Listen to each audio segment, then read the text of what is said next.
Hey guys, Mr. T here. I've got an art lesson for you today that I want to post that you guys could do. It's about a guy named Pablo Picasso. Pablo Picasso was a famous Cubist painter, and some pretty interesting stuff we want to share. I would recommend watch the video all the way to the end, then go back and play it again and stop the video in the places you need to stop at while you work. So we're going to see how this works. Hope it works out good for you guys. So let's get started.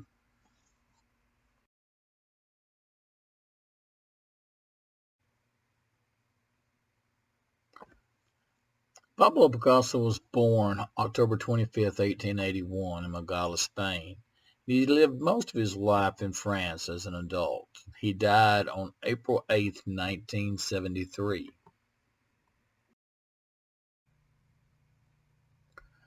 Pablo Picasso was what's called a child prodigy, meaning he could paint like an adult when he was a child.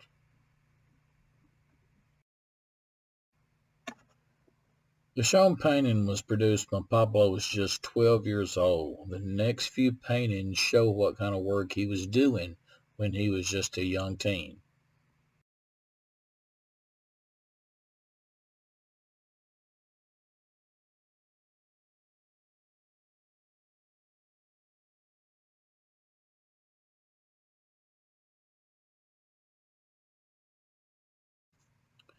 As you can see, Pablo, as a young child, could produce very nice paintings. When he was 13, he produced his first painting and ended up in a museum. As he became an adult, his fame grew as an artist. This painting called The Old Guitarist was what was called Picasso's blue period, when most of the things he painted had a blue kind of melancholy cast about them.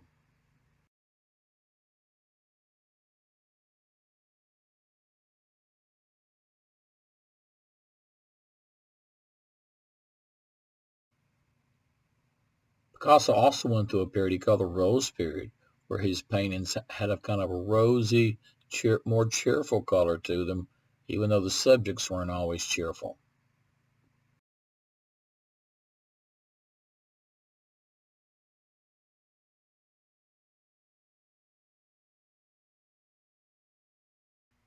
When Pablo became an adult, he found that he was bored with his painting. He said he'd spent the whole time he was a child painting like an adult, and he wanted to learn to paint like a kid. So he set about looking at different types of art, and he became interested in the way people look when they move. If I move my head from side to side this, my eyes are in different position. I move it up and down or side to side, my nose is in different position. He wanted to capture this in his paintings that were still showing this movement. So he came up with this idea, something called cubism. And with cubism, the artist would take the subject and break it down into geometric shapes and would attempt to show the movement by putting the eyes in different places, the nose in different places, and he would use crazy wild colors, and it became all the rage at the time, and it made Pablo very popular.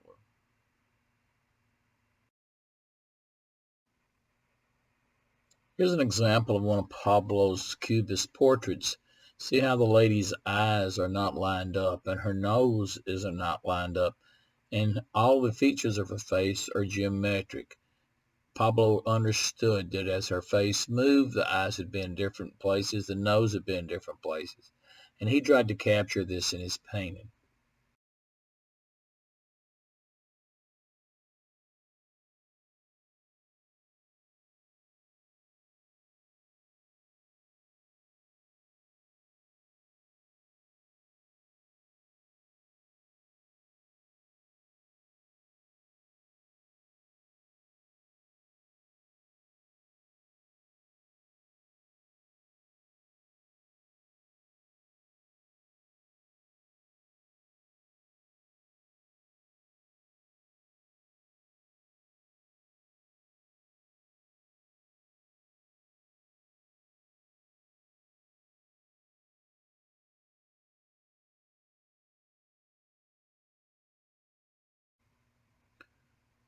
Notice here how the eyes look more like diamonds and the nose is offset to one side.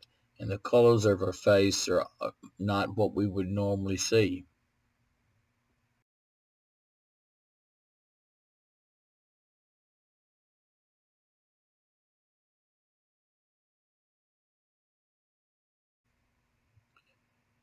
Here we see the face filled with different shapes and colors. This is what he did as he progressed with his cubist work.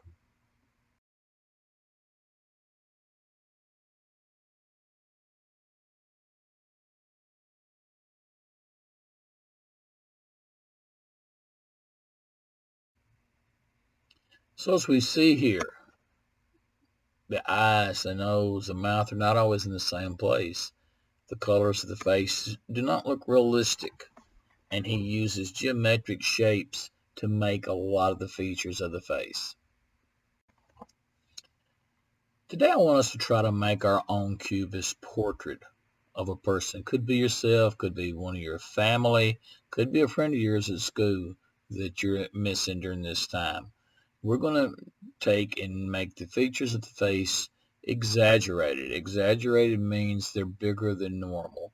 And we're going to use colors that we wouldn't usually see on a person.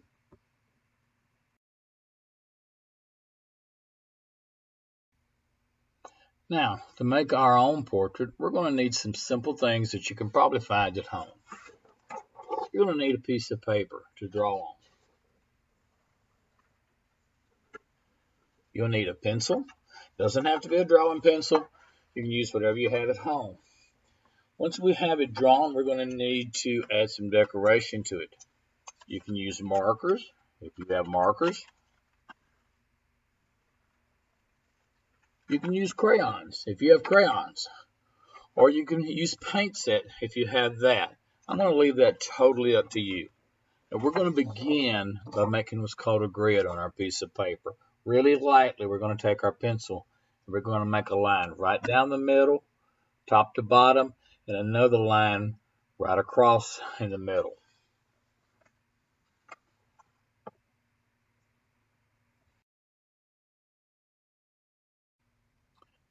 Remember, make a very, very light line top to bottom and side to side right in the middle of your paper.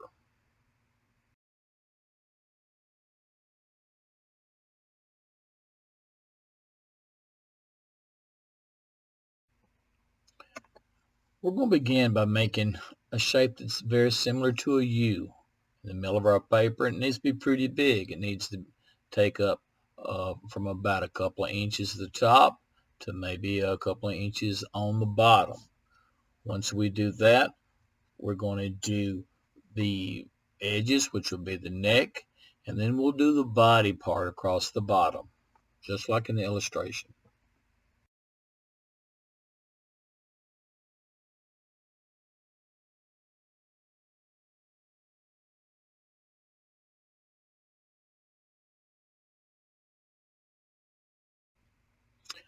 I want to remind you, you can stop the video at any time to catch up just by hitting the pause button on it. Also, uh, take your time, watch it through if you want to, come back and watch it again. Now, the first thing we want to add are eyes. Eyes usually go in the middle part of the face. We often, when we're drawing on our own, we'll put eyes too high. But if you look, eyes actually fall right in the middle part of the face. So we're going to begin by making what looks like a football with a circle in the middle of it, because this is kind of the shape of our eyes. We're going to do one on one side, then one on the other. Then we're going to add a rectangle right down the middle between the eyes to be a nose, and we'll add little what's called semicircles, so half circles on each side of the rectangle to complete the nose.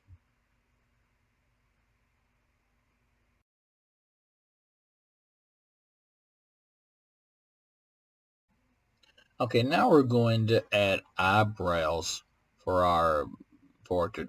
We're going to make them look kind of like a piece of melon that's upside down.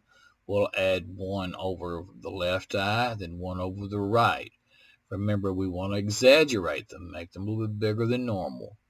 Now we're going to add ears to each side. Ears usually line up with the eye, so we'll put our ears on each side lined up with the top of our eye. Lastly, we're going to make lips, and we're going to make them a little bit bigger. We're going to use kind of the same type of shape we use for the eyebrows. We're going to draw the top lip, then draw the bottom lip.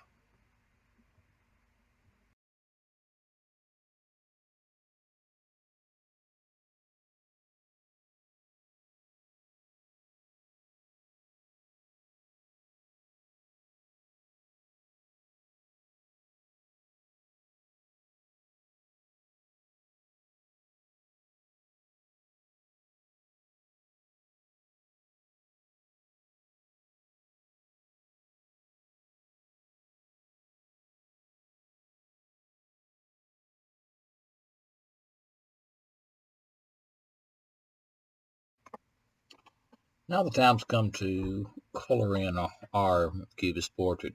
Remember, we want to use colors you wouldn't normally see, kind of wild and crazy colors, as Picasso had been influenced by the abstract art movement of the time. So let's pick different colors that you might not normally see to do the eyes, the nose, the mouth.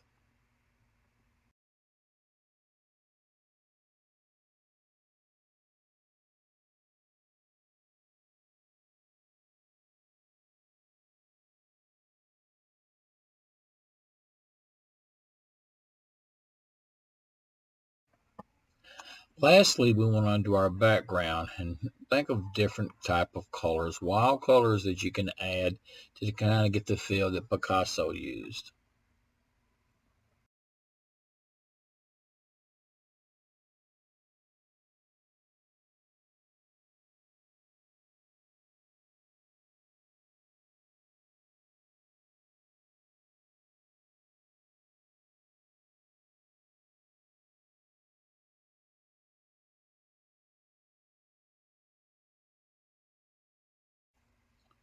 You can make your portrait a boy or a girl, like I said, a friend of yours from school. However you want to do it, it's totally up to you.